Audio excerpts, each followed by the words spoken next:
¿Qué tal? ¿Cómo estás? Mi nombre es Adrián Montemayor y bienvenido a tu programa Jesús es el camino, la verdad y la vida. Grábatelo bien, Jesús es el camino, la verdad y la vida. Como todos los lunes vemos el libro de Marcos, es decir, aprendemos de la vida de Jesús a través de los ojos del evangelista Marcos. ¿Qué te parece si vas por tu Biblia y la abres en el capítulo 10? Hoy vamos en la parte 10, en el capítulo 10, y vamos a tratar de leer todo el capítulo 10, ¿ok? Bueno, vamos a empezar a orar. Padre, en el nombre de Cristo Jesús, te pido que nos abras el entendimiento, que tu Espíritu Santo nos guíe, nos enseñe y nos revele cuatro verdades. ¿Quién es Jesús? ¿Quiénes somos en Cristo? La herencia que tú nos has dado en Cristo y el propósito de Dios para nuestra vida. Porque cuando nosotros conocemos esas cuatro verdades, Señor, nosotros podemos crecer en Cristo Jesús para hacer con excelencia la razón de nuestra existencia. Señor, te doy gracias por la oportunidad que nos das de escuchar tu palabra. Espíritu Santo, este es tu estudio, guíanos, háblanos, enséñanos, en el nombre de Jesús. Amén. Capítulo 10 de Marcos dice ahí, levantándose de ahí, vino a la región de Judea y al otro lado del Jordán, y volvió el pueblo, y, y volvió el pueblo a juntarse a él, y de nuevo le enseñaba como solía. Aquí el versículo 1 nos está enseñando algo bien importante, nos está enseñando que Jesús enseña. Eso te lo vuelvo a repetir porque a través del libro de Marcos hemos visto muchas veces que Jesús enseñaba, no solamente predicaba. Y esto es bien importante porque las iglesias de hoy en día enseñan muy poco y predican mucho. Y Jesús enseñó más de lo que predicaba. Es decir, es tiempo que las iglesias vuelvan a enseñar la palabra de Dios. ¿Ok? Es tiempo que tú también como discípulo aprendas a discipularte en la Universidad del Espíritu Santo. ¿Qué es la Universidad del Espíritu Santo? Agarra tiempo voluntario e intencionalmente para meterte todos los días a leer la Biblia con el Espíritu Santo. Amén. Versículo 2. Y se acercaron los fariseos y le preguntaron para tentarle si era lícito al marido repudiar a su mujer. Él respondiendo les dijo, ¿qué os mandó Moisés? Ellos dijeron, Moisés permitió dar carta de divorcio y repudiarla. Y respondiendo Jesús les dijo, por la dureza de vuestro corazón os escribió este mandamiento, pero el principio de la creación, varón y hembra, los hizo Dios. Por esto dejará el hombre a su padre y a su madre y se unirá a su mujer, y los dos serán una sola carne, y los dos son ya, perdón, así que no son ya más dos, sino uno. Por tanto, lo que Dios juntó, no lo separe el hombre. Muchas personas dicen, aquí está hablando varias cuestiones. Primero está hablando del divorcio. Muchas personas dicen que un cristiano no se puede divorciar. Unas personas dicen que si un cristiano se divorcia ya es pecado, etcétera, etcétera. Vamos a recordar algo. Jesucristo le vienen para tentarlo y le dicen, oye, ¿qué opinas del divorcio? Y Jesucristo dio algo tajante y dijo, Dios no hizo al ser humano, al hombre y a la mujer, para que se casen y se divorcien. Dios hizo al ser humano para que el hombre encontrara pareja con la mujer, su complemento, y se casaran y duraran toda la vida casados. Después le pregunta, entonces, ¿por qué Moisés dio cartas de divorcio? Y Jesucristo les dijo, por la dureza de su corazón. Recordemos que la pregunta que le están haciendo es que en el versículo dice, ¿es lícito repudiar a su mujer? Es decir, los judíos estaban acostumbrados a casarse con una mujer y si no les gustaba, hacían una carta de repudio y decían, esta mujer la repudio yo por X o Y razón. Y la repudiaban y tenían una excusa para divorciarse, ¿no? Entonces, los judíos estaban acostumbrados a casarse con mujeres y a repudiarlas. ¿Por qué? Esto es una práctica que ellos tenían, que fueron teniendo porque fueron olvidando la palabra de Dios. No estoy hablando que, que no la conocían, estoy hablando que la fueron olvidando. ¿Qué significa eso? Que conocían, Jesucristo les dijo, ustedes conocen la palabra de Dios pero no la hacen. Y eso es exactamente lo que Jesús le está diciendo. Dios no hizo al ser humano para que se divorciara, sino para que se casara y permaneciese. Entonces los judíos vienen, entonces dicen, ¿es lícito dar cartas de repudio? Entonces Jesús les contesta y les dice, Dios no lo hizo de esa manera. pero la dureza de su corazón es lo que hace que se divorcie. Es decir, cuando un cristiano, te voy a tocar un tema rápido, un cristiano, ¿es pecado no divorciarse? Yo le digo a las personas, primero hay que entender quién es cristiano y quién no. Porque hay veces que una persona va a la iglesia y se dice ser cristiano y no son cristianos. Piensan que son cristianos, pero el cristiano no es el que va a la iglesia, sino es el que nace de nuevo y decide seguir ir a Cristo Jesús porque está empezando una vida nueva en Cristo Jesús. Eso es el verdadero cristiano, ¿ok? Entonces, hay muchas personas que son simpatizantes, oyentes de la palabra de Dios, pero no son cristianos y van a una iglesia y se casan y piensan que son cristianos. Y como no son cristianos, no se sujetan a la palabra de Dios y se separan. Entonces dice, ¿es pecado? Bueno, por el simple hecho de divorciarnos, sí es pecado.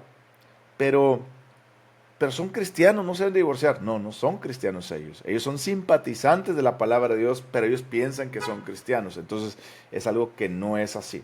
Pero ¿qué pasa cuando dos creyentes verdaderos se casan y se divorcian? Déjame decirte una cosa.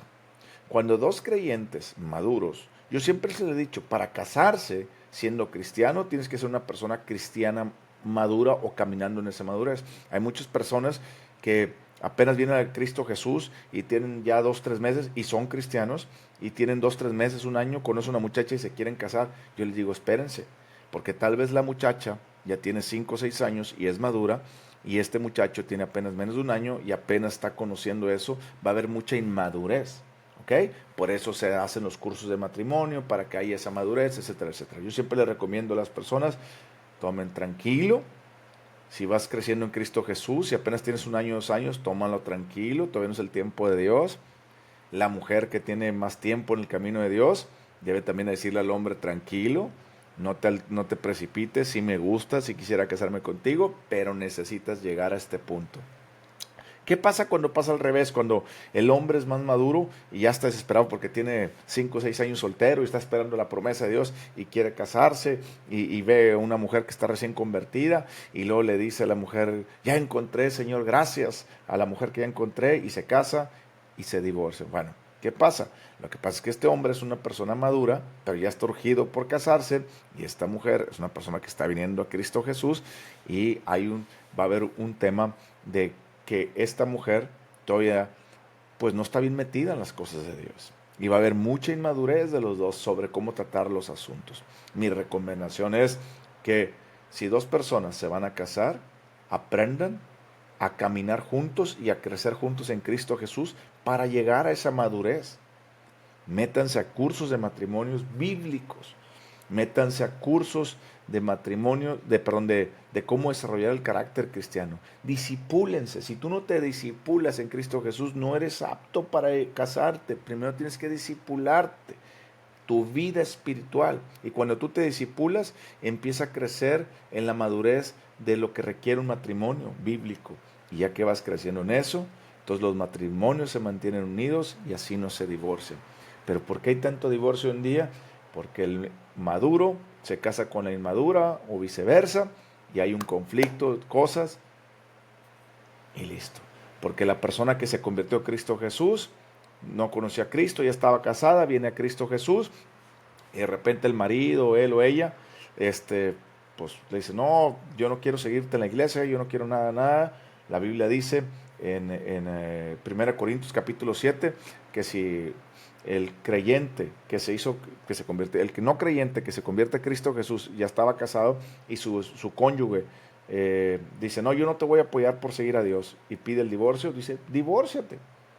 Pero si tienes un esposo o una esposa no creyente y ella consciente en que sigues creciendo en Cristo Jesús, dice, ora por él para que él se salve, ¿ok?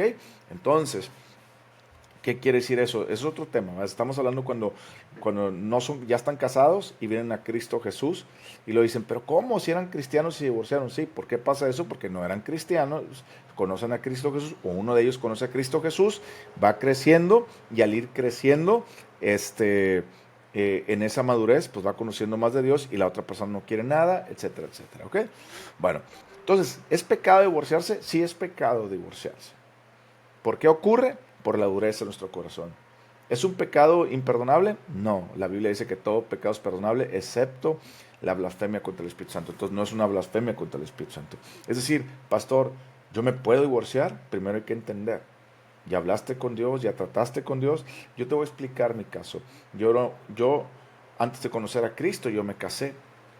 Cuando conozco a Cristo, mi esposa como a los 2, 3 años se convierte a Cristo Jesús y empezamos a caminar juntos. Pero al final de cuentas ella era un poco inmadura todavía en esto del cristianismo. Yo ya tenía 6, 7 años. Entonces ella es un poco inmadura, perdón, tenía como 3, más lo que ella fue un poquito madurando, tenía como 4 o 5 años. Entonces ella fue un poquito inmadura en todo ese tipo de cosas y ella decidió separarse de mí. Ok, yo peleando y batallando y luchando con todo eso, pidiéndole a Dios, hasta que Dios me habló un día y me dijo, Adrián, si ella quiere el divorcio, dáselo. Acuérdate que el marido creyente no está sujeto a la persona que se quiere divorciar. Es decir, ella se quería divorciar. Yo hice todo, luché, oré y todo eso. Pero ¿por qué no pasó? Porque Dios respeta la voluntad de la persona y la persona, Dios así me dijo, yo voy a tratar con ella en su momento. Déjala porque ella te quiere dejar. Está bien. Entonces, con todo el dolor de mi corazón, le dije que sí. Nos divorciamos. Ahorita somos muy buenos amigos. Ella ya se volvió a casar, yo no me he vuelto a casar, somos muy buenos amigos, ¿ok? ¿Que cometimos pecado? Sí.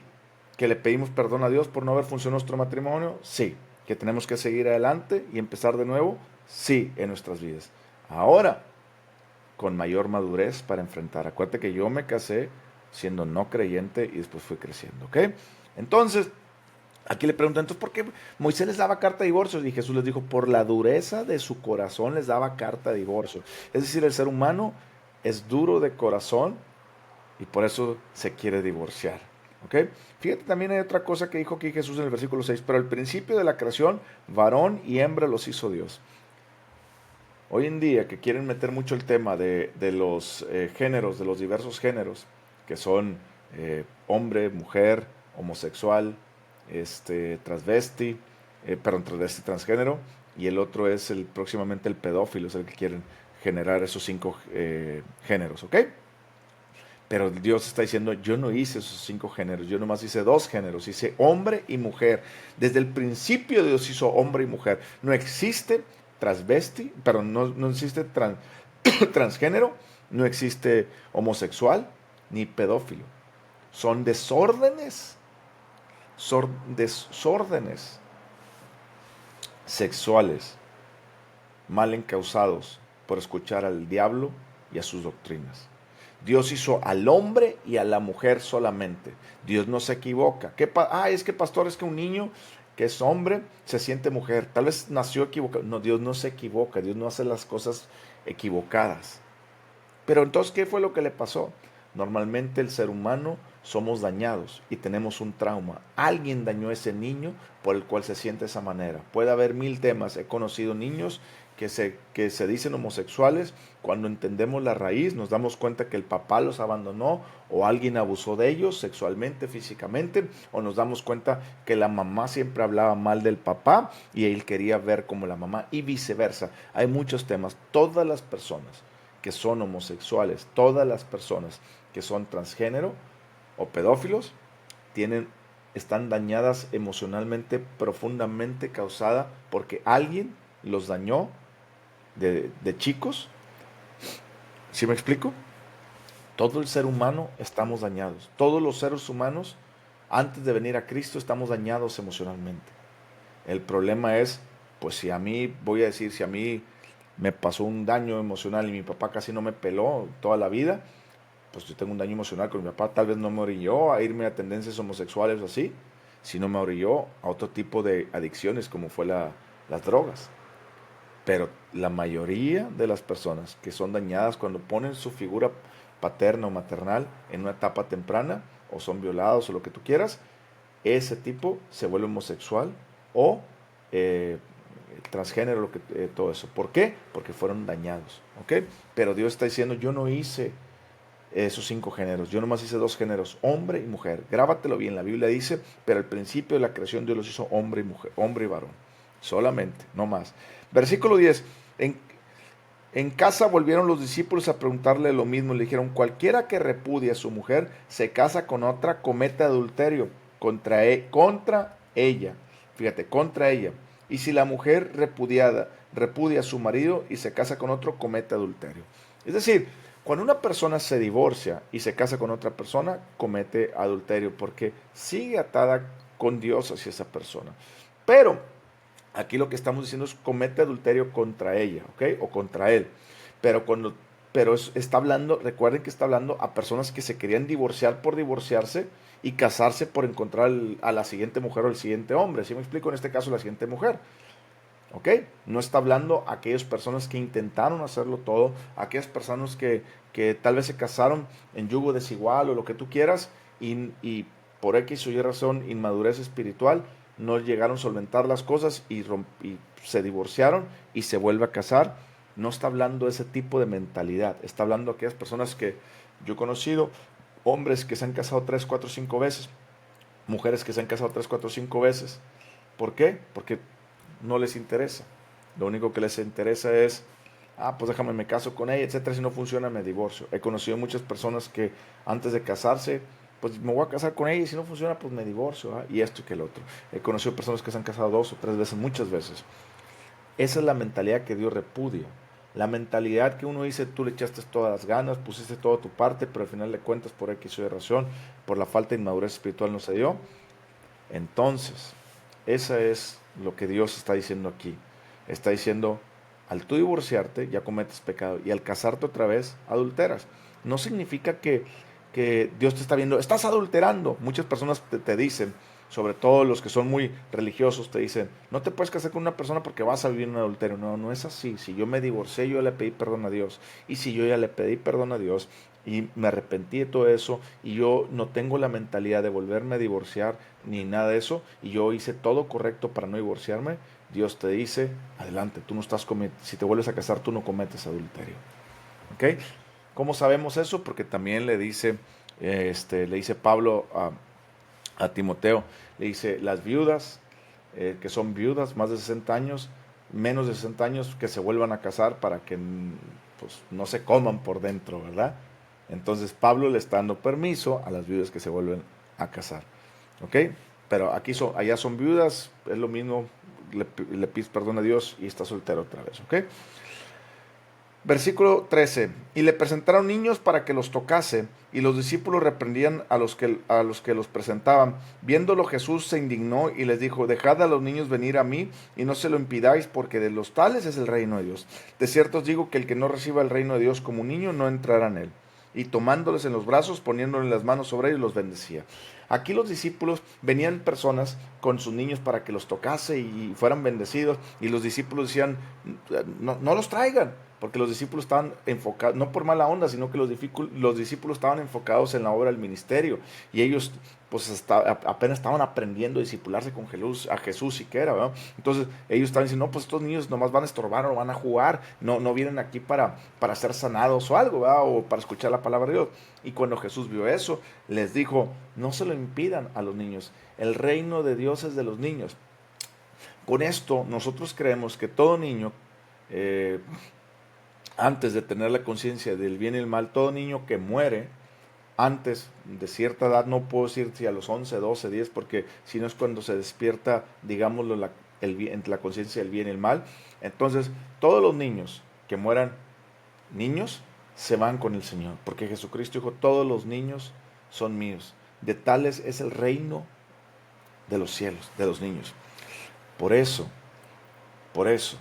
tienes que tratar bien a tus hijos, por eso tienes que hacer bien a los niños de la calle, por eso Dios se enfoca tanto en los huérfanos, porque tú y yo tenemos que buscar a los niños para ayudarlos. Ahorita hay tanto pedófilo, ahorita hay tanto abuso infantil, tanto físico como verbal, tanto sexualmente también. Ahorita que vieron la película de Freedom y se dan cuenta que hay un tráfico de niños, nosotros como cristianos, nos corresponde ayudar a que esto no siga pasando. Si tú no haces nada por los niños, déjame decirte, tú estás mal y no te puedes llamar cristiano verdadero, porque es necesario que nosotros empezamos a hacer algo por los niños. Ayuda a los niños. De los tales el reino de Dios. Nosotros tenemos 2 comedores infantiles a los que apoyamos, porque queremos que la palabra de Dios desde los niños se les predique y ellos conozcan la palabra de Dios para cuando ellos crezcan, ya tengan bases y fundamentos en la palabra de Dios.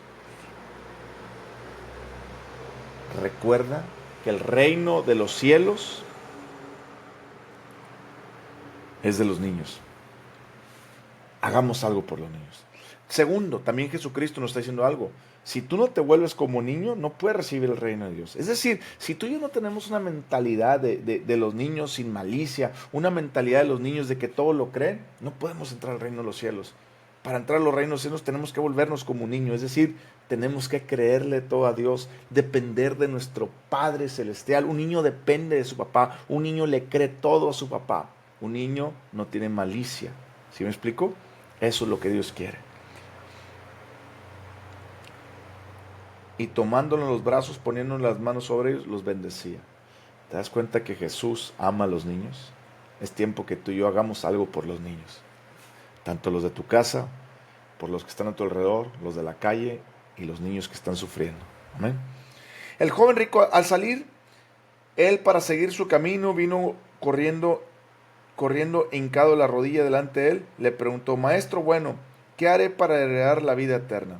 Jesús le dijo: ¿por qué me llamas bueno? Ninguno es bueno, sino solo Dios. Bueno, esta es la parábola del joven rico. La parábola, el hecho de un joven rico. Vino un joven rico y se hincó y le dijo: Maestro bueno. Y Jesús le dijo: bueno, solamente hay uno, hay Dios. Cuando Jesús le dijo eso, Jesús está reconociendo, le está diciendo: bueno, solamente hay Dios. ¿Tú crees que yo soy Dios? Es lo que le está diciendo.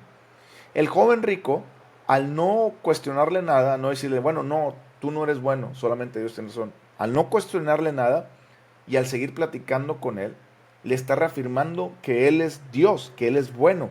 Entonces está reconociendo que Jesús es Dios. ¿Ok?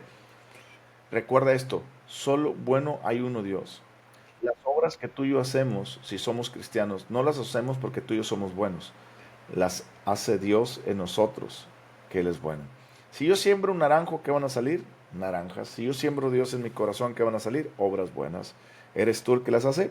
No, es Dios el que las hace, pero yo presto mi cuerpo, mi alma, mi mente y emociones y mi voluntad para hacerlo. Versículo 19, Jesucristo le dijo los mandamientos: sabes, no adulterarás, no matéis, no hurtarás, no digas falso testimonio, no defraudes, honra a tu padre y a tu madre. Él entonces respondiendo le dijo: Maestro, todo esto lo he guardado desde mi juventud. Jesús le dijo: mira, acuérdense que Jesús no caminó en la tierra como Dios, caminó como humano y se guiaba por el Espíritu Santo. Lo dice Hechos 10:38, ¿verdad? Cómo Dios surgió con poder y con el Espíritu Santo a Jesucristo y cómo éste anduvo haciendo bien, sanando a los oprimidos por el diablo. Jesucristo nos enseñó a guiarnos por el Espíritu Santo, lo mismo que tú y yo tenemos que hacer, depender del Espíritu Santo.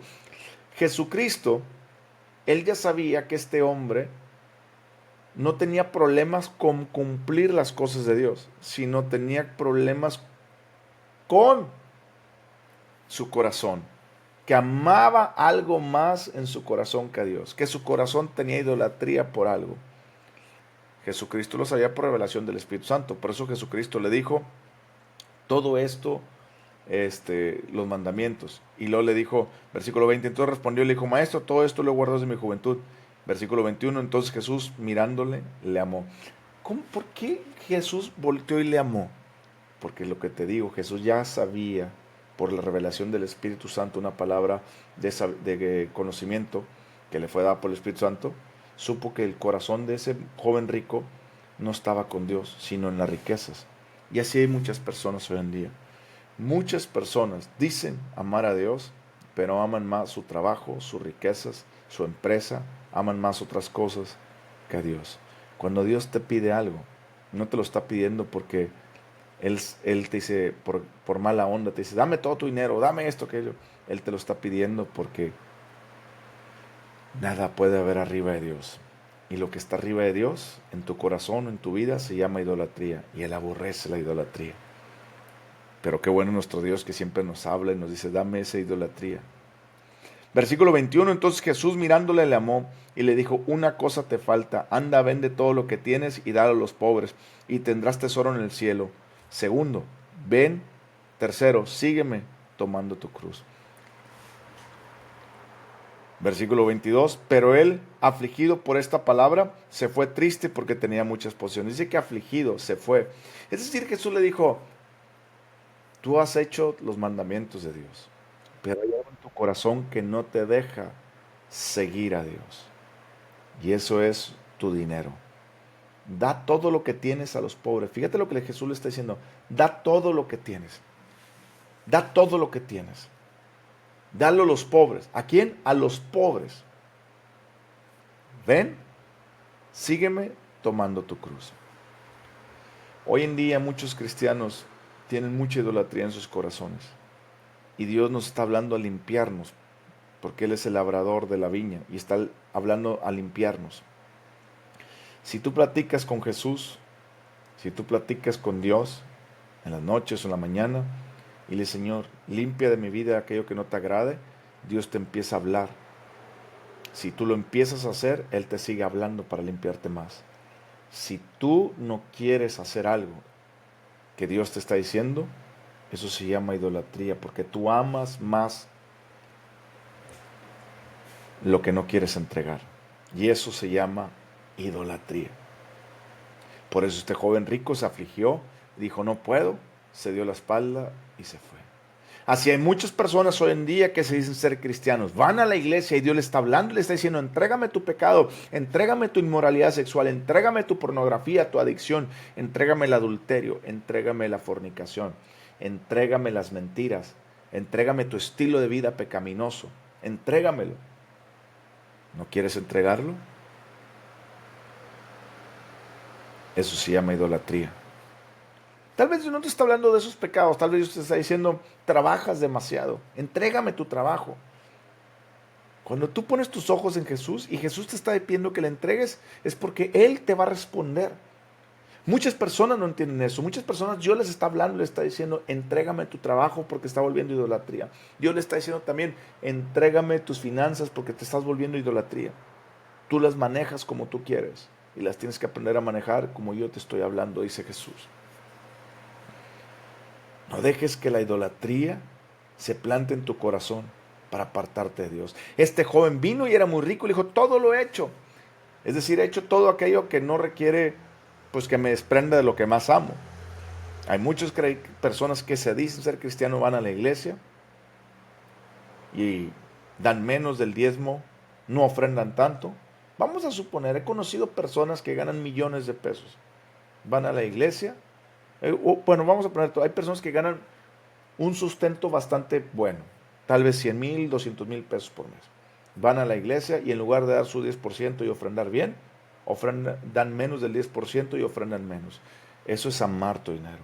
He conocido personas que están trabajando, que Dios les está hablando acercarse más y hacer más obras por Dios y ellos no quieren renunciar a su trabajo o no quieren bajarle un poco al tema de su trabajo.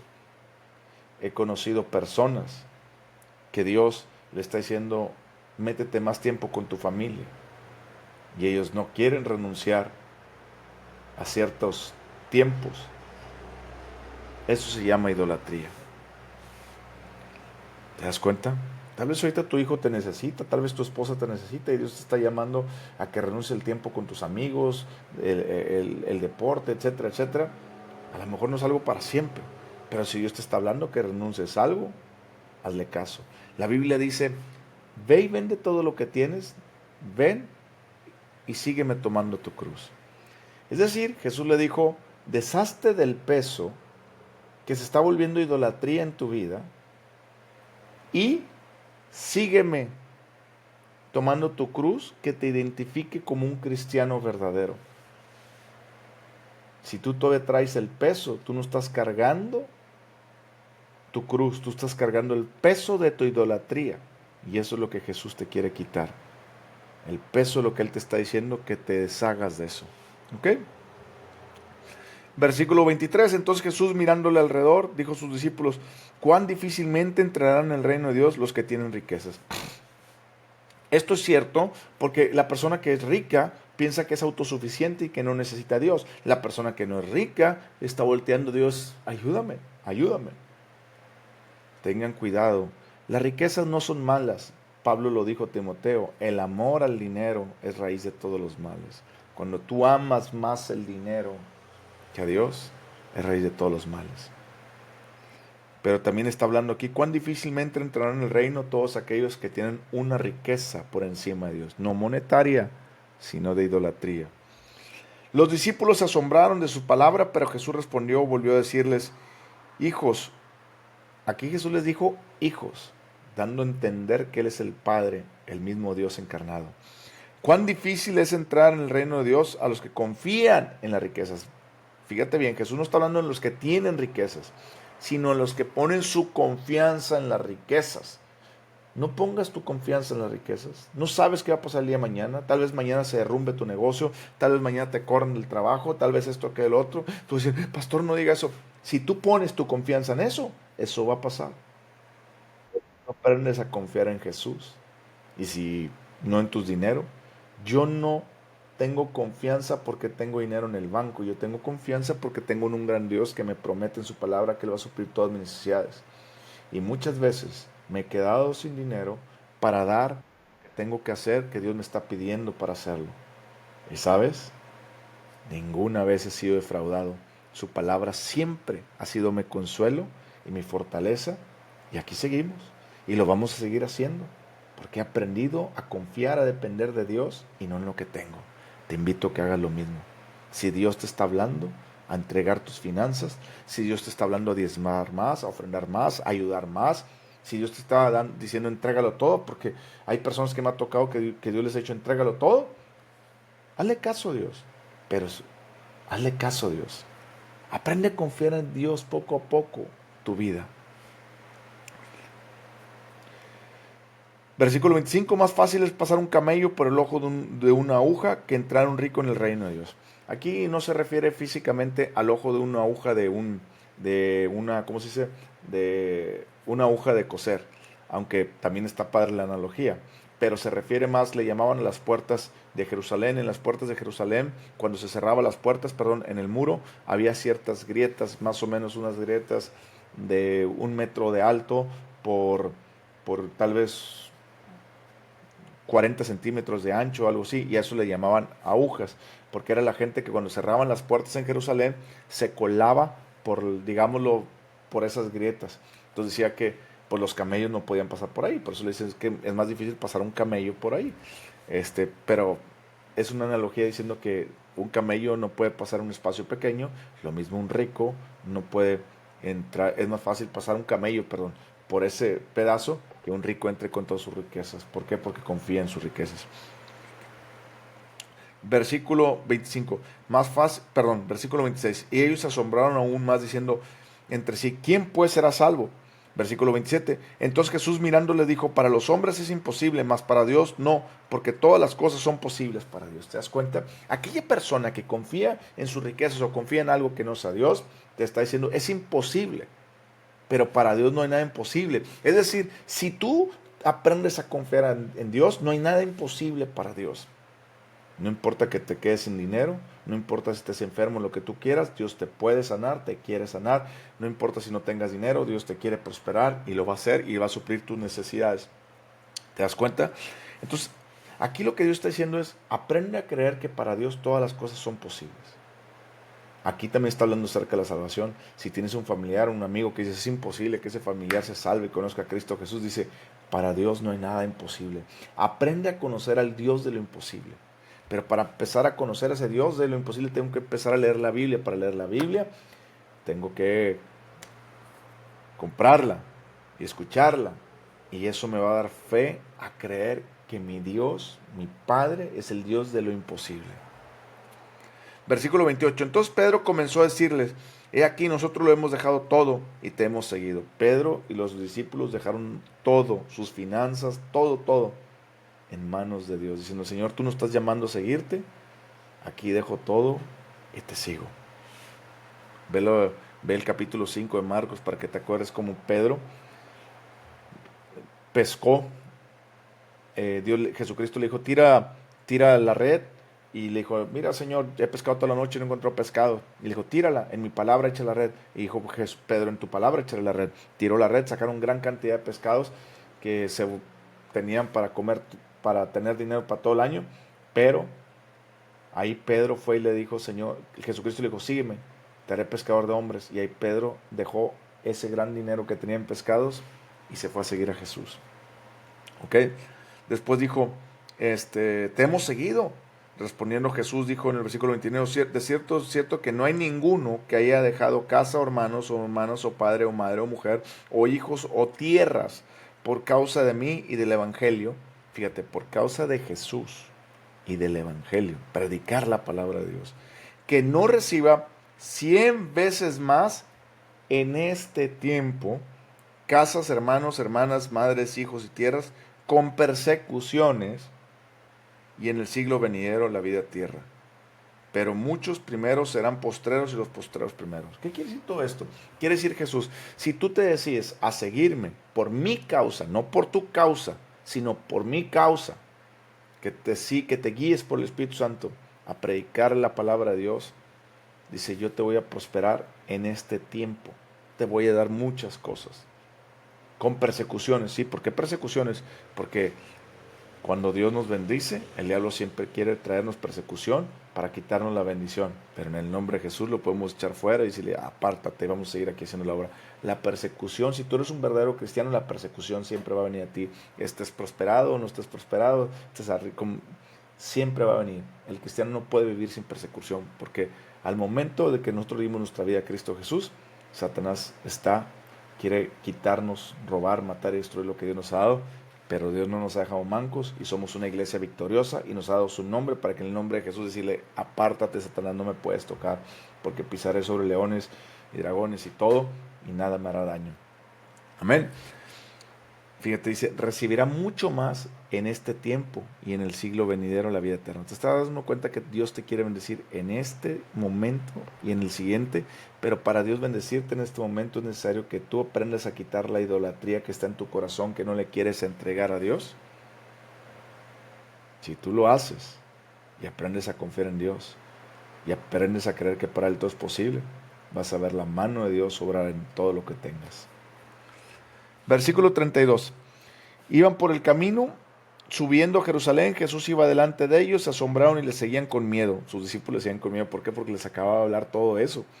Entonces, volviendo a tomar los 12 aparte, les comenzó a decir las cosas que le habían de acontecer. He aquí subimos a Jerusalén, y el Hijo del Hombre será entregado a los principales sacerdotes y a los escribas, y le condenarán a muerte, y le entregarán a los gentiles, a los romanos. Y le escarnecerán, le azotarán y escupirán en él y le matarán, mas al tercer día resucitar. Es decir, Jesús, después de decirle todo esto, todos los discípulos, ay, pues, a ver, Señor, pues si hemos dejado todo por ti y nos estás diciendo que nos van a dar muchas cosas, que nos vas a prosperar en muchas áreas, pero con persecuciones. Jesús les dice, bueno, déjame te enseño la persecución que yo voy a tener. Y Jesús les empieza a hablar de su muerte, que Jesús va a ser perseguido y lo van a matar. Pero Jesús dice, aprende a confiar en mí, voy a resucitar al tercer día. Versículo 35. Entonces Jacob y Juan, hijos de Zebedeo, se le acercaron diciendo, Maestro, queríamos que nos haga lo que pidiéramos. Acuérdate que aquí Jesús viene a decirle que él va a morir. Entonces Santiago y Juan dijeron, oye, si este va a morir, ¿quién se va a quedar de líder? Pues Pedro es bien atrabancado y bien autoritario. Pues, ¿qué onda, Juan? Santiago le dice a Juan, ¿qué onda, Juan? Tú y yo nos postulamos para el liderazgo. Y fueron a Jesús y le dijeron, Señor, te queremos pedir algo, ya que te vas a morir y pues nos vamos a quedar sin ovejas, sin pastor, te quiero decir algo. Versículo 36, Él les dijo, ¿qué quieres que os haga? Y ellos le dijeron, concédenos que en tu gloria nos sentemos el uno a tu derecha y el otro a tu izquierda. Entonces Jesús le dijo, ¿no sabéis lo que pedís? ¿Podéis beber el vaso que yo bebo o ser bautizados con el bautismo en que yo soy bautizado? Ellos dijeron, ¿podemos? Jesús les dijo, a la verdad, del vaso que yo bebo, beberéis, y con el bautismo con que yo soy bautizado, seréis bautizado. Pero el sentaros a mi derecha o a mi izquierda no es mío darlo, sino a aquellos para quienes está preparado. Es decir, Jesús les dijo, Mira, lo que ustedes piden no está en mis manos hacerlo. Es mi Padre Dios, Él lo tiene preparado. Pero si ustedes son mis discípulos, ustedes van a ser perseguidos igual que yo. Van a pasar por fuego, pero no te quemarás. Vas a pasar por el agua, pero no te ahogarás. Los 12 discípulos de Jesús, bueno, 11, bueno, quitando a Judas, 11 discípulos o 10 discípulos tuvieron una muerte horrorosa. ¿Por qué 10? Quitando a Judas y a Juan, que la Biblia nos enseña que Juan no murió de una muerte horrorosa, sino que murió por eh, murió por ya de viejo, que lo fueron a la isla de Patmos, lo fueron, allá lo desterraron y lo pusieron. Pero antes cuentan los historiadores que Juan fue metido en aceite caliente y todo eso y no murió, sino lo echaron allá a la isla de Patmos porque no lo podían matar. Pero bueno, los otros 10 discípulos tuvieron muertes muy difíciles. Por ejemplo, Pedro fue crucificado de cabeza, otro discípulo fue atravesado por una lanza y colgado, muchos discípulos murieron decapitados, y así. Eh, ¿Por qué pasó eso? Porque ellos eran los discípulos de Jesús. Y los discípulos de Jesús vamos a pasar persecución. Pastor, me está diciendo que yo también voy a morir así. No, no, no, no. Aquí lo que te estoy diciendo es que estos discípulos de Jesús habían seguido a Jesús y en ese momento Jesús también les habló que ellos también iban a pasar por algo similar a lo que él estaba pasando, pero que estuvieran decididos a hacerlo. ¿Por qué pasó eso? Porque en esos momentos, hoy en día también en África, tú vas a África a predicar y te linchan, ¿verdad? También aquí en México, en algunos estados como en Oaxaca, también linchan a los predicadores. Pero bueno, pastor, ¿eso le pasa a todos los cristianos? No, la Biblia nos enseña que hay mártires. Esos mártires son los que Dios ha preparado para que lleven su evangelio con ese extremo y esa convicción de que están dispuestos a morir por Cristo, ¿ok? La mayoría de los cristianos no somos mártires, pero sí hay cristianos mártires. Pero ese es otro tema que después hablaré, ¿ok? Pero aquí Pedro y Juan, perdón, Santiago y Juan le está diciendo, Señor, nos queremos sentar, y Jesús les dijo a su derecha, cuando estemos en el reino de los cielos.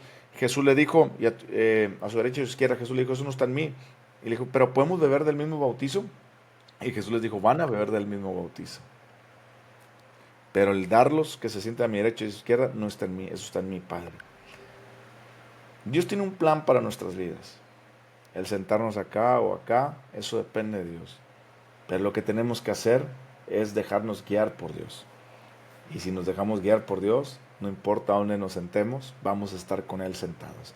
La Biblia después nos revela en Efesios 2:6 que juntamente con Cristo estamos sentados en los lugares celestiales. Es decir, que no dependen que yo tenga una mejor posición, sino donde está Cristo sentado, todo su cuerpo está sentado con Él. No hay quien se sienta a la derecha o a la izquierda. Pero, ¿de qué depende sentarnos con Cristo? De aceptarlo como nuestro Señor y Salvador y empezar a ser la razón de nuestra existencia basada en Cristo Jesús en nuestras vidas.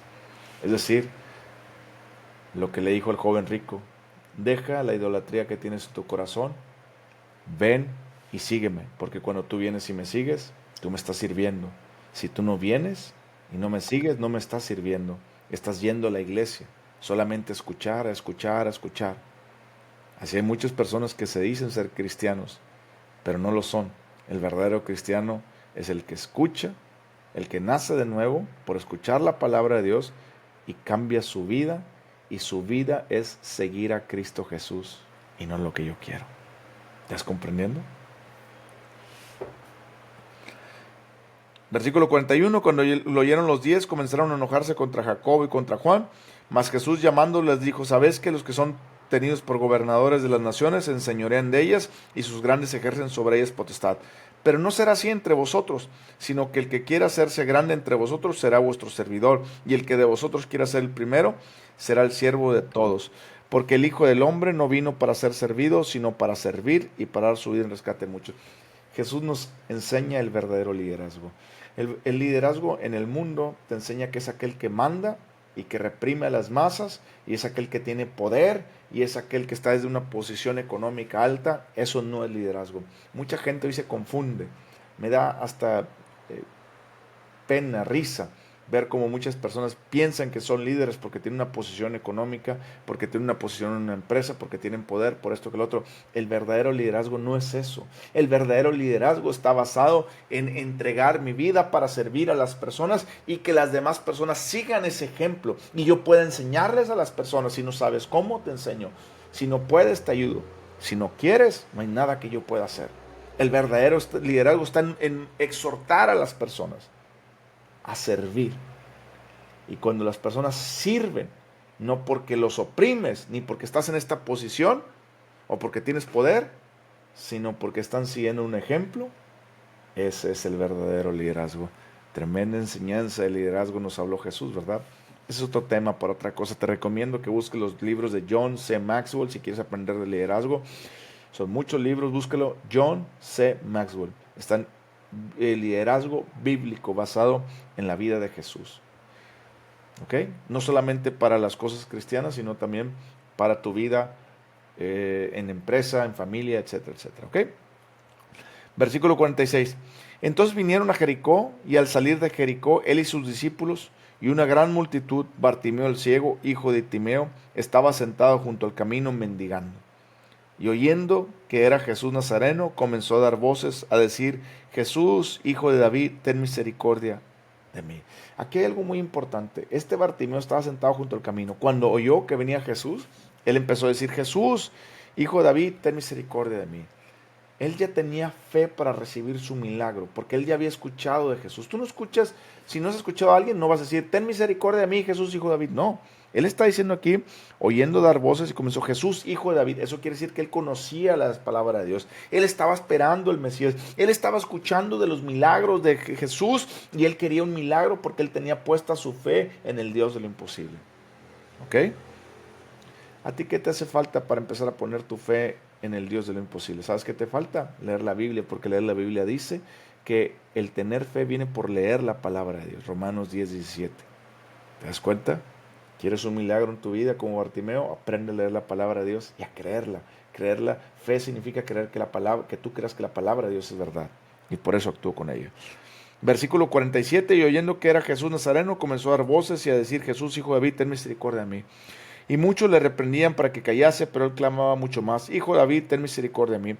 Siempre vas a tener, siempre que buscas un milagro de Dios basado en la palabra de Dios y por leer la palabra de Dios, siempre va a venir el desánimo. Satanás siempre va a venir para robar, matar y destruir tu fe, para que no le creas a Dios y no recibas lo que Dios tiene para ti. Siempre. Versículo 49. Entonces Jesús, deteniéndose, mandó a llamarle, y llamaron al ciego diciendo: ten confianza, levántate, te llama. ¿Te estás dando cuenta? Cuando tú le estás creyendo a Dios por tu milagro y viene el diablo y quiere que no le creas, por eso en el versículo 48 decía que muchos le reprendían para que se callase. Eso se llama pelear la batalla de la fe. Pelear la batalla de la fe se basa en creerle a Dios versus lo que el diablo está hablando. Si tú estás enfermo, tienes una situación difícil y necesitas que Dios te ayude, y tú lees en la Biblia: Señor, tu palabra dice que por tus llagas yo fui sanado, en 1 Pedro 24, va a venir el diablo para ponerte muchas dudas. Y va a venir para que te decirte: cállate, Dios no le interesas, tal vez no es la voluntad de Dios sanarte, esto, que el otro, mira, Dios no te sana. Pero tú tienes que seguir leyendo tu Biblia para seguirle creyendo a Dios. Y cuando tú llegas a ese punto donde dices: diablo mentiroso, apártate, yo le creo a Dios, Jesús se detiene y voltea a verte y te dice: ten confianza, ven. Versículo 50. Él entonces, arrojando su capa, se levantó y vino Jesús. ¿Te das cuenta? Él tuvo que accionar. Tú también tienes que accionar. El creer la palabra de Dios nos lleva a accionar. Respondiendo Jesús le dijo: ¿qué quieres que te haga? Y el ciego le dijo: Maestro, que recobre la vista. Y Jesús le dijo: vete, tu fe te ha salvado. Y enseguida recobró la vista y le seguía Jesús en el camino. Jesús no le dijo: déjame ver si es la voluntad de mi Padre que recobre la vista. Déjame ver. No. Jesús le dijo: ¿qué quieres que te haga? Cuando tú crees la palabra de Dios, Jesús te dice, ve, por tu fe tú fuiste sanado. ¿Te das cuenta que aquí Jesús le está diciendo, por tu fe tú fuiste sanado? Por tu fe. Fe significa creer que la palabra de Dios es verdad. Y por eso actúa en ella. ¿Quieres un milagro de Dios como Bartimeo? Lee la Biblia, créela, actúa en ella. Amén.